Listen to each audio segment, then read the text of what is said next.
Rod light ছিল আর কি, ওইটাতে হচ্ছে খুব জোরে আঘাত করা হয়, যার কারণে এই জায়গাটা পুরোটা হচ্ছে ফেড়ে যায় ওনার।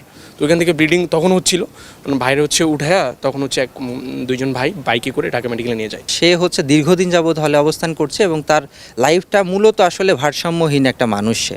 তো যে কারণে সবাই তাকে আসলে সাইকো মানুষ হিসেবেই চেনে আর কি। জালাম ও জালালকে যাতে দ্রুত বিশ্ববিদ্যালয় থেকে যেন বহিষ্কার করা হয়। হল প্রশাসন বাদী হয়ে মামলা করবে। হলের প্রভোস্ট, দুইজন হাউস টিউটর এবং কর্মকর্তারা থানায় নিয়ে গেছেন পুলিশের সাথে, পুলিশ সহযোগে, এবং সেখানে মামলা হবে।